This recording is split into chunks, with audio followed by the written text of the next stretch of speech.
Do you feel the pressure to grow your business, but doing so feels a bit like drowning? Welcome to Slow Growth Business, the show for business owners and leaders to quiet the noise and lead your business to success, one day at a time, slow and steady. If you feel your business is running you and you're ready to run it, you've come to the right place. Now, here are your hosts, business coaches Jimmy DeGroot and me, Kyle Bullock. Am I back? Can you hear me? Yeah, you're back. We'll have to start from the top because I accidentally moved my hand and unplugged everything. Okay. Oh. All right, from the top. All right. So, ready? Let's go. Fictitious jewelry store. Okay. We'll say the owner's name is Jesse. Okay. Great. Sounds good. Pick a town in Texas. Pick a town in Texas. Let's go with Abilene. Abilene, Texas. Does George Strait have a great song about Abilene? Ooh, I mean, maybe. I think he does. Maybe. It's the most West Texas-y looking town you can imagine. Okay. Yeah. This, I thought that would be where you were this last weekend. That the most West Texas town. Okay, so let's have an aside here. I used to live in Texas, so here's the map of Texas. It's my hand for those who are listening, in the form of like a gun. In the middle of that is basically Dallas. Down at the bottom, you've got Houston and San Antonio. Mm-hmm. Okay, in the Panhandle that nobody cares about is Lubbock and then Amarillo's up here. Then Midland, Odessa. Go a little bit further down here. I live near those places now. Then they call them the hairy-legged women of Austin, right down there, the liberals. Okay. And then there's this part over here that's my thumb. My thumb is El Paso. And El Paso is like Texas, but not really Texas, because it's kind of too far away from Texas to be Texas, but they still have white license plates in the shape of Texas. So they're part of it. But it's actually more New Mexico. It's great. Now, what about West Texas? West Texas. Yeah. Well, again, Lubbock is here. Abilene's going to be over here. Amarillo's up here. So I went with Abilene. All right, gotcha. Remember, we're not talking about Texas. We're talking about Jesse and Abilene, who's made up. Jesse and Abilene. All right. And you just got a Texas geography lesson out of it. All right, go ahead. Yeah. All right. Love it. Anyway, all right. So you and I have customers that we deal with at various levels in their desire for repair or goals or what have you in their businesses, right? Yeah. And so this morning you and I chatted with Jesse from Abilene, and it was a very interesting situation where he's kind of like everything in the store, but on the other hand, he's got a staff there, a group of people that can take on and do more things, or do some of the things that he doesn't maybe want to do. And so he mentioned in our call that he wanted to, retire from the business. In a couple of years, it was like not like an immediate. Right. Maybe in a couple of years we'll get there, kind of thing. Yeah, a couple of years we'll get there, kind of thing. Yeah. So, I mean, it's funny because sometimes we'll get that call and they'll be like, they're the only person, and him and his wife and one other part-time person. Now we got to figure out a whole structure for the ongoing business ongoing. So he's kind of got a sweet situation there a little bit. Let's talk a little bit about the Jessies of the world, where they are very key to the business day to day, transaction to transaction. And how do we begin stepping out of that? How do we start, thinking about doing something else? And in his situation, he didn't know what that something else was. He just thought maybe it'd be a good idea that I should sort of retire, think about retiring someday. Yeah. So we're at square one here. Yeah. What do we do? I'm thinking of another situation, another client I spoke with a few months ago. and we're going to come up with more fictitious names and names of places in Texas. Oh yeah. We'll call this person Melissa, and she lives in Pecos, Texas, down here. Pecos. All right. Pecos, Texas. Um, so, so she's telling me a similar story. Now, Melissa is in maybe her early 70s. She and her crew have been around in that store for a very long time. They've started the company. It's done very well. They're very happy, right? And she's like, I'm thinking about one day I might have to do something with a business, and I need to get more employees, and it's hard. She's kind of telling me just the general shop talk. Right. And I said, okay, so like, what's your plan to retire? And she goes, it's not. And I go, oh, Okay. so like what, like, so what's Good. what's the goal? And she goes, I think we're tired.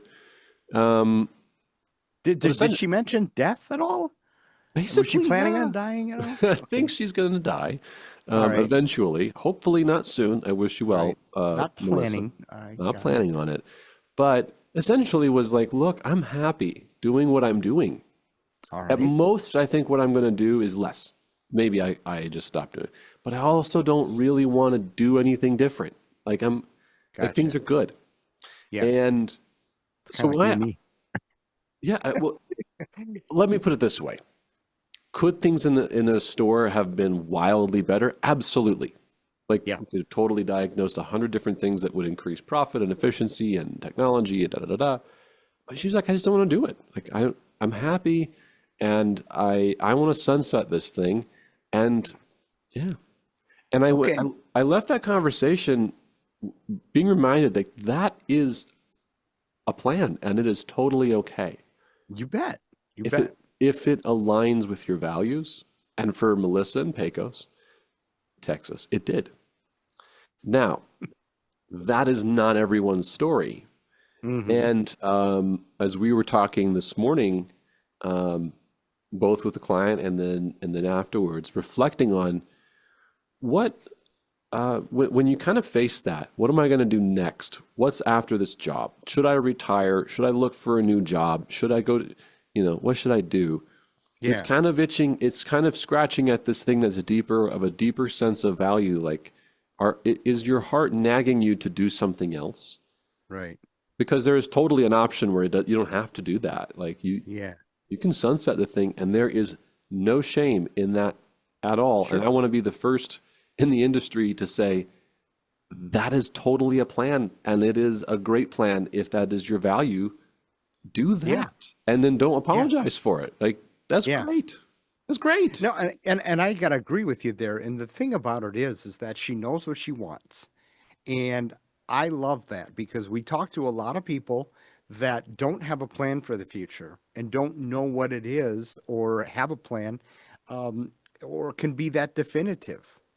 You know, I totally respect the person that say, I want to sunset this. I'm going to do a GOB someday.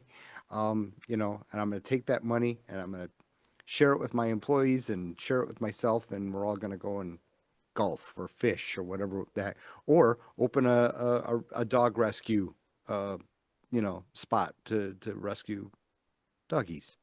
Yeah, So, that's great too. yeah.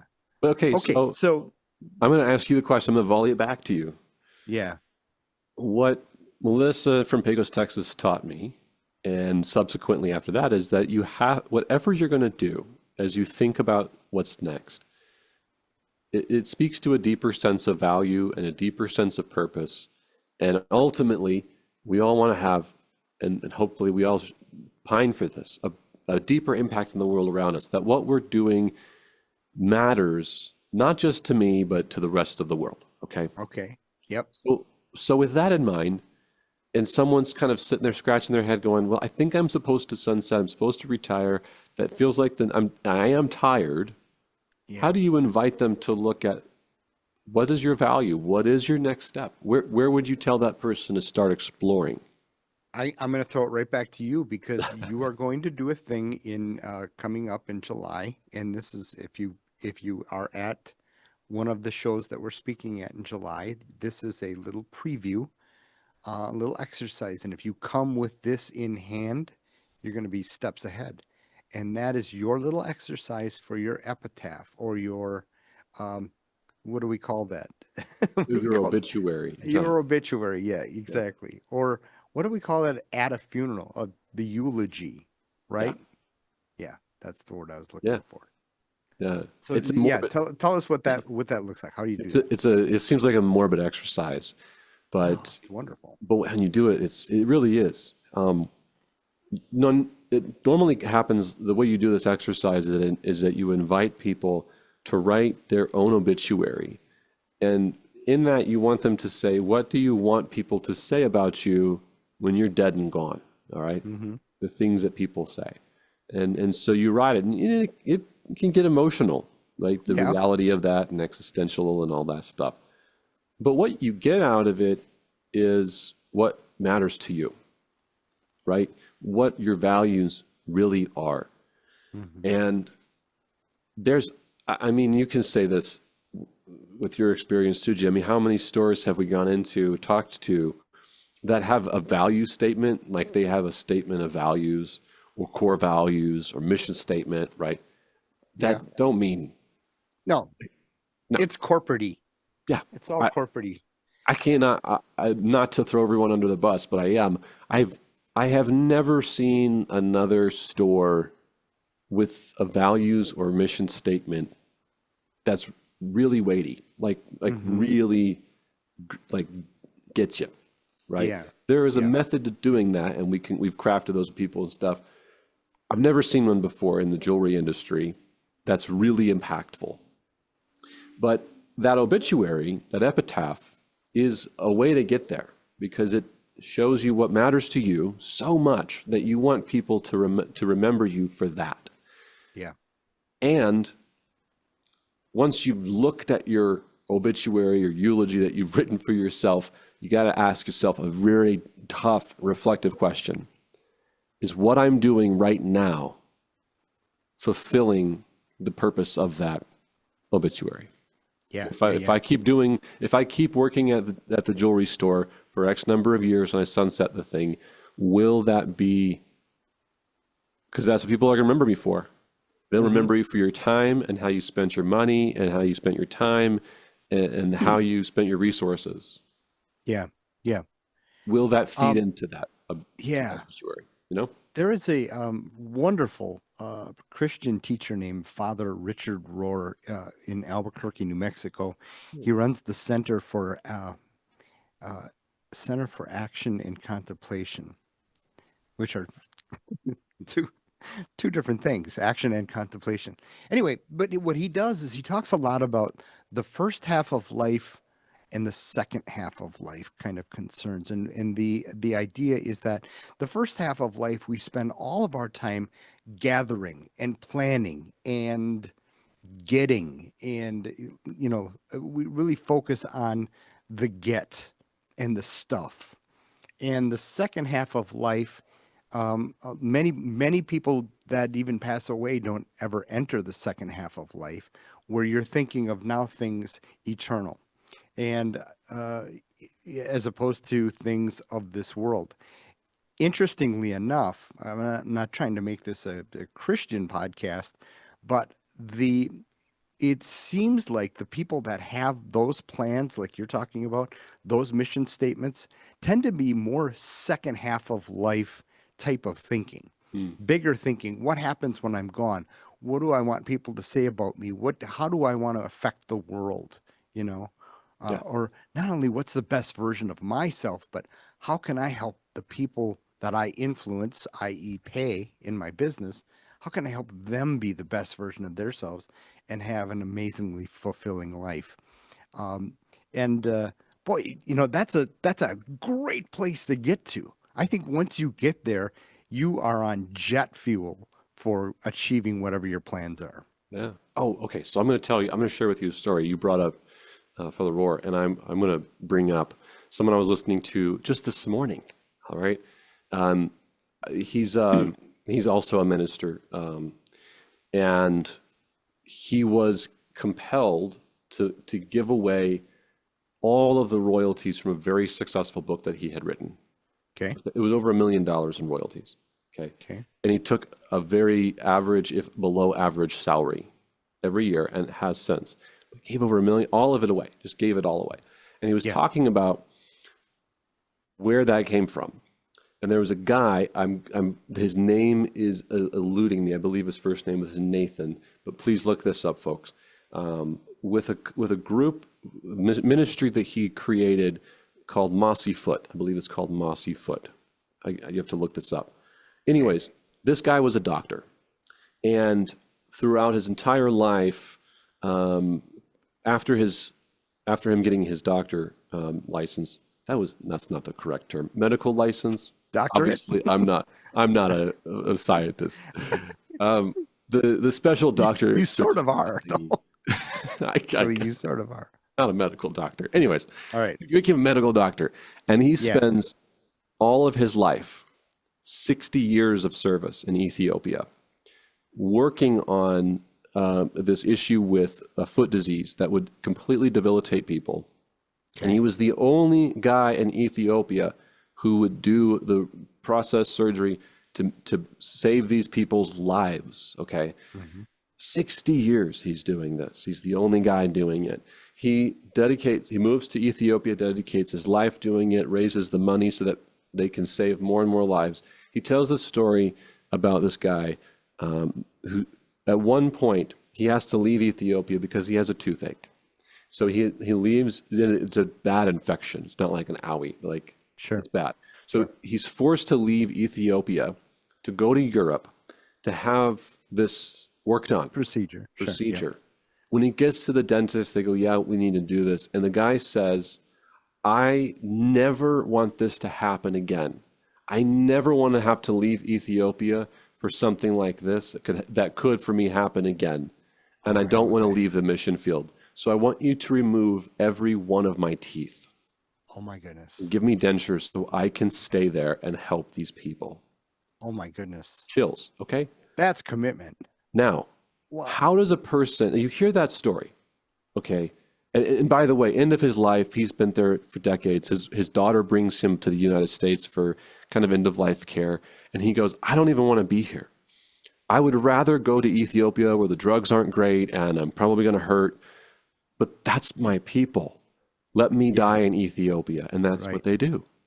Now, you hear that story and you go, how does a person like that have that much dedication? I could never have that much dedication. And it totally rings to what you just said, Jimmy. He is in that second, he's in a bigger picture frame of mind. Mm-hmm, mm-hmm. And how does this translate for all of our jewelry store owners and managers and out there in retail listening to this podcast and they're going, did he just tell me to go remove all my teeth for jewelry? No. Okay, don't do that necessarily. Or move to Albuquerque for the Center of Contemplation. Right. What I mean is, to get to that deeper life's mission, that deeper sense of calling, it starts with looking at the bigger picture, backing up from yourself. Yeah. And asking, okay, if I'm at a crossroads here and I'm thinking about 10, 15 years, or if that in my life, what will it stand for? And and what will I be willing to spend to make that impact? What will it cost me? Maybe time? Maybe it means I have to give up some of my duties to get there. Maybe it means I'm going to work less. Mm-hmm. Maybe it means like this other guy, I'm going to work more and every penny is going to go to this. Yep. Yeah. Yeah. My buddy Doug is a great inspiration. You and I have had sushi with him. Yeah. He is working diligently to improve entrepreneurialism in South Africa, and just doing amazing things, wonderful things, helping people out over and above his little jewelry store. And I say little jewelry store because compared to the world, it's very little, right? Right. But I mean, here's a guy that's got a big picture of things. Now, this isn't meant to condemn anybody that doesn't have these big lofty goals to go save the world. but you know, it starts with taking care of our family, sending our kids to college, maybe taking care of mom and dad in their old age, what have you. So we all have wonderful intentions then, and maybe this just allows you to say, okay, uh, do I have enough? That's another question I love that you ask. Do I have enough? How much is enough? And then what's my function in this world beyond that? Yeah. You know, Yeah. And you know my what? store has hit $2 million. Making a great living. Now what do I do beyond that? Yeah. So And there's never a number. I want to say, I want to piggyback on what you said. There's not a number or even a big picture that's better than the other. Okay. Like what I mean by that is, right. okay, the story of this guy in Ethiopia, he's not better than you and I No. because No. of Ethiopia. He was Right. dedicated. Yeah. And nobody has the mission that he had, right? It was so ingrained, and then he does end up passing it on to other iterations who pick up the mantle. Hmm. There's a story of, Rick Moranis, the actor, Yeah. and he stops appearing in movies around the 80s sometime or 90s sometime. Yeah. He Who retires Shrunk the from Kids? uh, Honey, I Shrunk the Kids. now Yeah. rumor has it he might be in Spaceballs 2 coming out next year. Ooh, baby. But And he's there's a not a new Naked Gun coming out in August. don't Wow. get me sidetracked. Those are Liam my Neeson. goofy movies.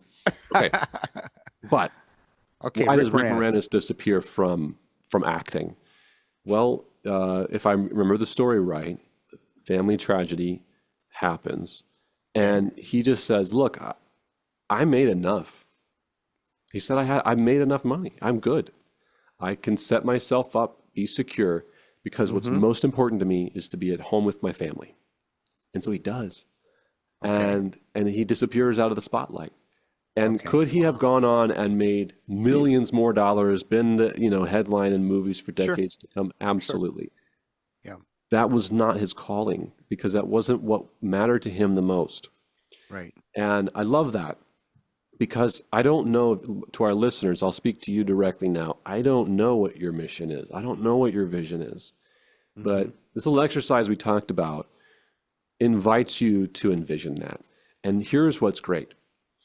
When Jimmy and I work with clients, there is a whole bunch of tools in our tool bag and methodology that we've used over and over to help people grow their companies, grow their freedom, grow their profit, and help people in the process. We can do that, but it only really works, it only makes amazing impact if you come to us and say, I want to do that because of this greater mission. And we cannot tell you what that greater mission is. We Yeah. cannot tell you what the vision is. Right. But when you get it, when you see it, when you put it on paper and you go, oh my gosh, this is it. What do I do with it? That's when we get excited Yeah. because that gives you something to work towards that will change the world. And that's when you'll do something. If you don't have that, if you don't have that big why or that big pain, okay?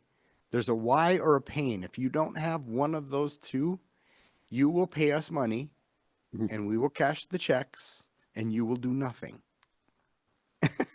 Yeah, You absolutely. know, it's I don't want that, and none of us wants that. No. And so that's why we require a big why or a big pain in order to work with you, because it's my good friend Larry Bellata in marriage counseling. And when couples come to him or the guy is in tears, and what he does is he does an assessment at that moment. Well, she left. She moved back in with her mother or whatever. Okay, we have a big tragic moment, and then he does an assessment. How much pain are you really in? Mm, How desperate are you? Because none of this is going to work if you're ho hum que sera sera about it. So very absolutely. important. Yeah, I mean, I don't say this lightly. I was just writing this for an article, and I don't say this lightly. It can sound, gimmicky when I say it, but I truly believe that this is what changes lives in companies. I truly believe, in particular in the jewelry industry, that it can change the world if we start imagining the why. For so long, the jewelry industry has really become quite insular in the sense that everything we think, the marketing that we do, the products that we produce, it's thinking about what gets me to my sales goal, what's the best product, what's my fast seller, how do I dump old stock. These are all things that affect us. It does not affect the customer. And what affects the customer has to be something so much deeper that if we can tap into that by getting to that why and saying, I have to do this for something greater than myself. Yeah. Yep. I don't say this lightly. I believe wholeheartedly it will change the world. I believe that. And It will. It's worth it. Even if you're Melissa down here in Pecos saying, yep, I want to change the world by sunsetting this thing. And you know why she does it? Because there's nobody else in her area doing it. And she goes, nobody else is going to want it. No one's going to move here for it. I'm going to keep doing it to serve the people till I just can't. Yeah. And that is noble. It really is. Yep. I believe. Well, and honestly, I believe that the less selfish your goals are, the faster they will be achieved because people will get on board with it. You know what I mean? If you're there to just serve you, great, that's fine, and God bless you. We all have our journeys in life, but I just feel like if goals are bigger than you and to serve others, people are going to get on board with that. Yeah. People will throw millions at you to make your dream happen when it comes to, I want to build a homeless shelter. I want to build this. I want to do that. Yeah. So at the same, I'm speaking a little bit out of both sides of my mouth. If you want to take care of your first half of life concerns, that's noble, and we need to do that. We need to do that in order to get to the second half of life concerns. But I'm, I've got an office here in a church in Wisconsin, and there are quite a few millionaires in this church, and none of them are happier than when they're giving that stuff away. When they're giving that stuff away, helping a program, and it's so much fun to watch. So, so that's our advice to Jesse is Jesse, go find your big why. And so go fishing with your wife, take a little vacation, get out on a boat, drink a little beer, listen to some good music, and just figure out, okay, now that I'm working 5 days a week or 6 days a week, whatever you're working, and 8 hours a day, he gets up at 8 in the morning and goes to bed at 8 at night. No, wait. Leaves at 8. He works 12-hour days. Yeah. Just set a goal. Set a goal like, hey, I'm going to take 1 day off. I'm going to take 1 day off, and the store will survive without me. I've got 5 or 6 paid employees there. They'll figure it out. Yeah. And if they don't figure it out, well, that'll be a good thing to train on. And for that, we've got little solutions for you all over the board. So. Oh, but Jesse, please do this while you're fishing. Think about that extra day off that you're thinking of, and ask yourself, all of our listeners, ask yourself, if I had that time, what would I spend it doing that speaks to my greatest value, greatest purpose? Then that day off will not be enough. And you're going to go, I need another one. How do I get there? Because I've got a world to change around me. Yeah. Yep. I believe that. So can you play us out with that tune that you were playing for me before on the guitar? Now that your audio is working with Zoom, and you can hear it. I can play this piano all day long, as loud as possible. It never records. And nobody will hear it. Can you hear it? Yeah.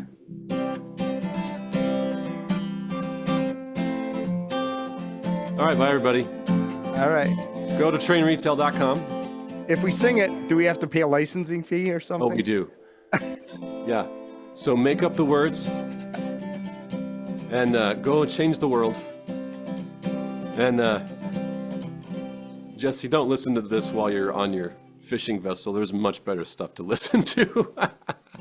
Go be awesome. we're gonna do a little training. This is a 10-minute store training, folks, and it's me and Kyle. Kyle, Yes. I'm surprised. We always surprise each other with what we're going to talk about. He does not know what we're going to talk about today. No. So, a lot of what we've been training on lately on the sales training platform is creating sales from repairs, creating sales from discussions. You know what? I think it's a good time where we talk about how to communicate with a customer, how to talk with a customer, how to yap, how to just shoot the stuff with them, and to create conversations. And you're in Roswell, New Mexico, so you're kind of good old boys towns there, right? Town there. Yeah, we do a different pace of life down here. Yeah. So a customer walks in the door. So a lot of times they're either, well, let's categorize them. They're going to be either on a mission to buy something, a mission to repair something, or I don't know, maybe this is not as often, but stopping in because I've got an anniversary coming up in September and I thought I better start looking. Is there another mission that there might be on? Or is there another So reason? many, right? Every time, Yeah. remember this, every time a person sets foot in your store, they have a problem they want solved. Yes. Every time. Otherwise, Yep. why are they there? And Right, most of it's a watch battery they want. yeah, right. But it could be a deeper problem. If they Yeah. don't have a problem and they're in your store, they're lost. Yeah. You're Yeah. at the map, right? Yeah. Anyway. So what we did is we talked about, okay, so the person that's working with that person, you have this type of duality going on, and it's a wonderful thing.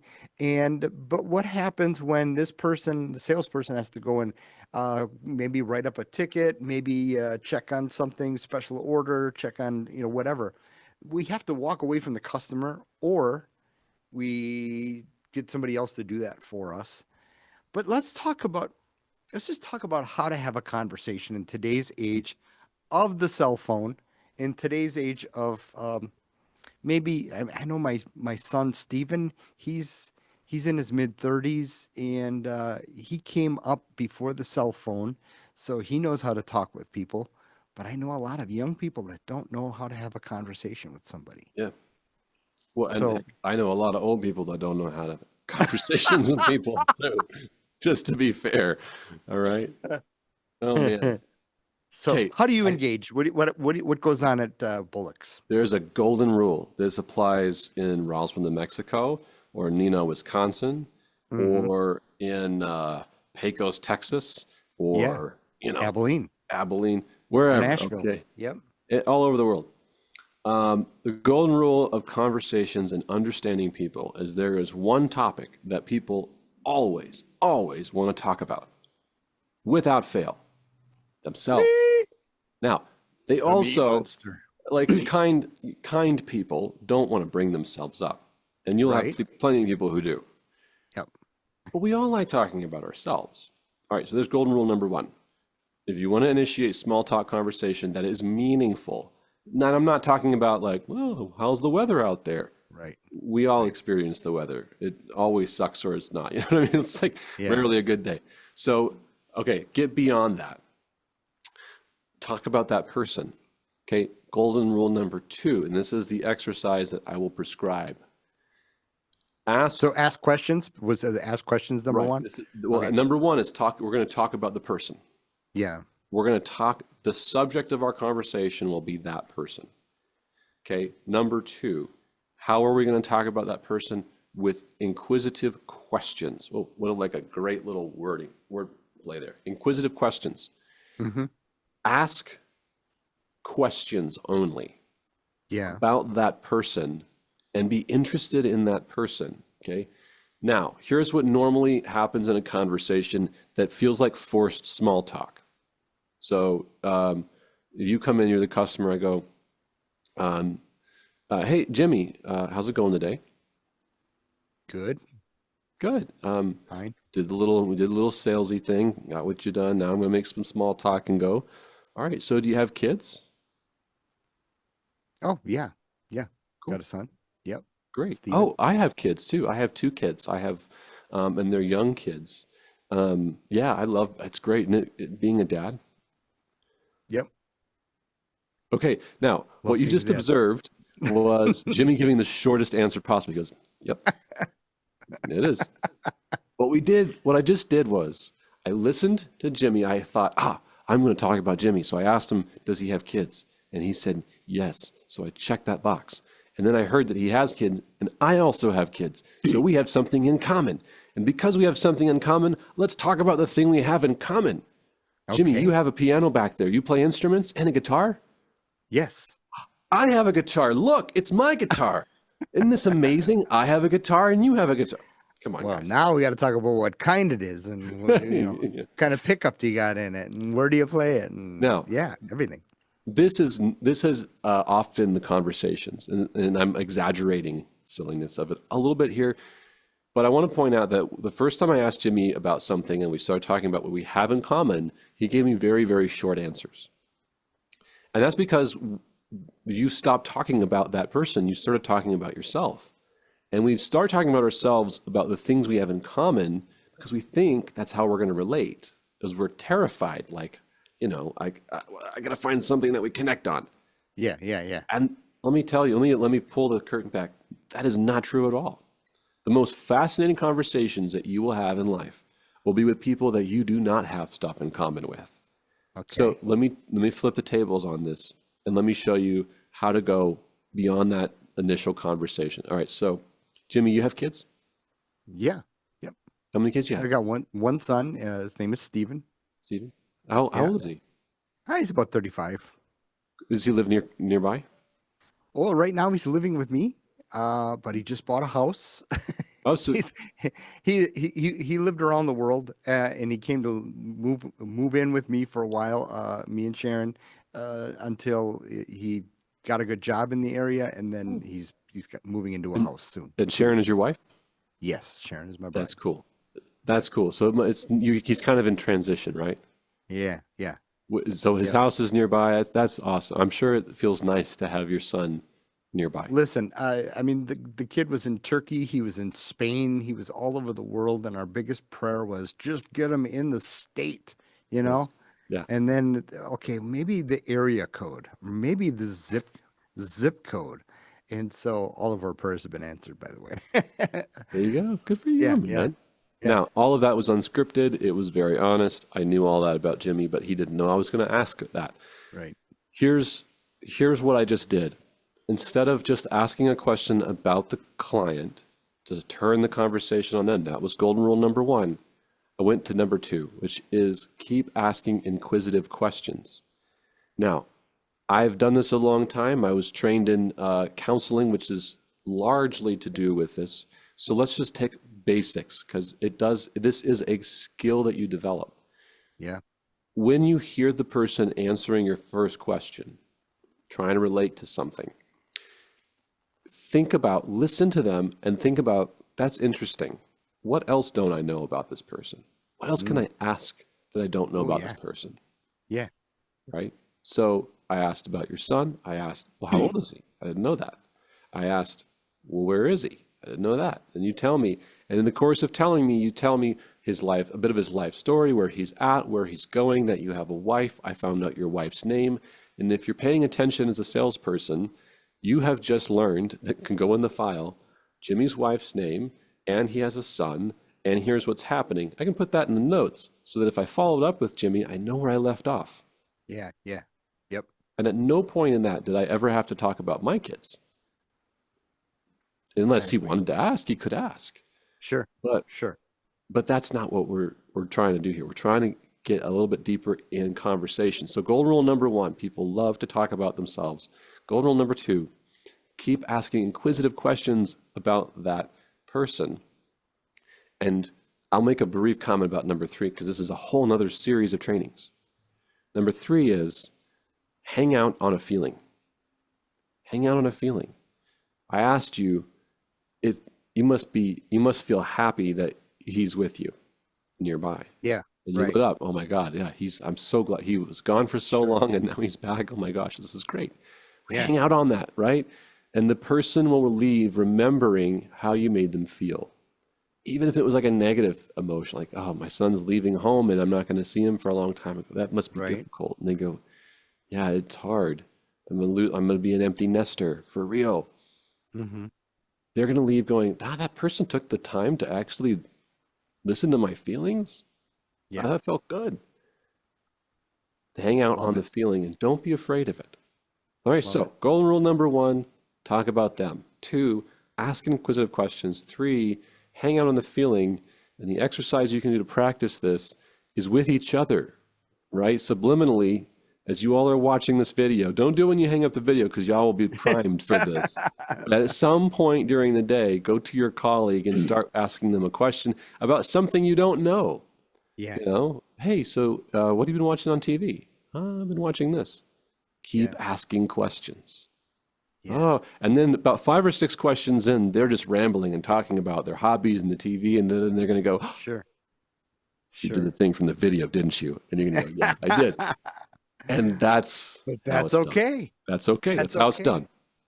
I love that. And you don't, and this isn't a linear thing where it's got to happen before you start selling jewelry. Sorry. It should happen very naturally, and it should happen at a time when I was talking about the gentleman that bought the $2,900 necklace as an add-on to the $900 pair of studs. We were talking about olive burgers at a restaurant in Winneconne, 10 miles away, and that was all happening while Catherine was wrapping the first gift. So. Again, this is not linear. Don't worry about when this is going to happen, because if you're worrying about when that's going to happen, it's gonna come off wrong. Can I tell you a quick story? Something funny for everyone to listen to. Hopefully it's funny. But I use this. So this is a great way to develop relationships. It's great for diffusing conversations. I'll prime this story with this.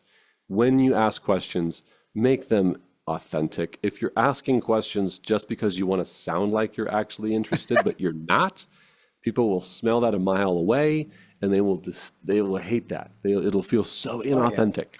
Got to actually be interested. Okay. So I had a situation yesterday, a rare one that I actually had to get pulled onto the floor to take care of. Right.